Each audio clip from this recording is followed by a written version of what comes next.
আজকে যেটা হলো, আমাদের নেতাজি বাজার ব্যবসায়ী সমিতি গ্রামরক্ষী বাহিনীর পক্ষ থেকে প্রতি বছর আমরা নতুন কমিটি গঠন করি।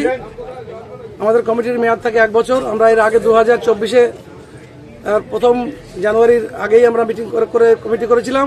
1 বছর পূর্ণ হয়ে গেছে। এবার আমরা আজকে এই সম্মেলনের মধ্য দিয়ে আমরা নতুন কমিটি গঠন, বাজার ডাক, পাহারা সংক্রান্ত সমস্ত সাংগঠনিক বিষয়ে আমরা আলোচনা করলাম। আজকে কারা কারা উপস্থিত ছিলেন? আজকে আমাদের মাঝে উপস্থিত ছিলেন আমাদের মাননীয় সমীরণ কৃষ্ণ মণ্ডল, বিডিও চাকদা, ছিলেন অরিন্দম মুখার্জি, আইসি চাকদা থানা, ছিলেন chamber of commerce, industry and ট্রেডের যুগ্ম সম্পাদক গোকুল বিহারী সাহা, তারক দাস মহাশয়, এছাড়া অন্যান্য অনেক নেতৃবৃন্দ।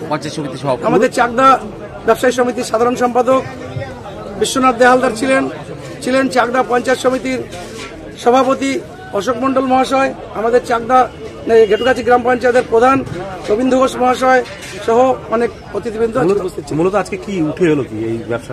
আজকে ব্যবসায় যেটা উঠে এলো, আমাদের বিডিও সাহেব, আইসি সাহেব যেটা বললেন যে মুখ্যমন্ত্রী মমতা বন্দ্যোপাধ্যায় বিভিন্ন ব্যবসায়ীদের জন্য যেসব প্রকল্পগুলো নিয়েছে,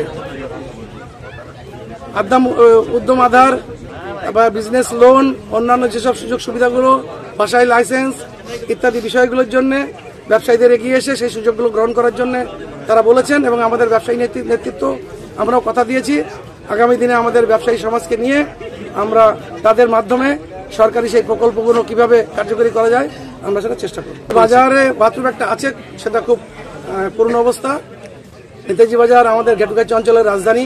এখানে আমাদের ঘেটুগাছি গ্রাম পঞ্চায়েত অফিস, ব্যাংক, স্কুল সমস্ত কিছু দিয়ে এবং প্রচুর মানুষের রেগুলার এখানে আনাগোনা হয়। সেজন্য আমরা আজকে একটা ডিমান্ড রেখেছি আমাদের পঞ্চায়েত সমিতির সভাপতির কাছে যে আমাদের একটা কমিউনিটি টয়লেট বা মডেল বাথরুম একটা ব্যবস্থা করে দেওয়ার জন্য উনি কথা দিয়েছেন, সেটা করবেন। আপনার নাম পরিচয়? আমার নাম সুলতান মণ্ডল, আমি নেতাজি বাজার ব্যবসায়ী সমিতির চেয়ারম্যান, চাকদা ব্যবসায়ী সমিতির ভাইস প্রেসিডেন্ট এবং নদিয়া ডিস্ট্রিক্ট চেম্বার অফ কমার্সের ট্রেজারার।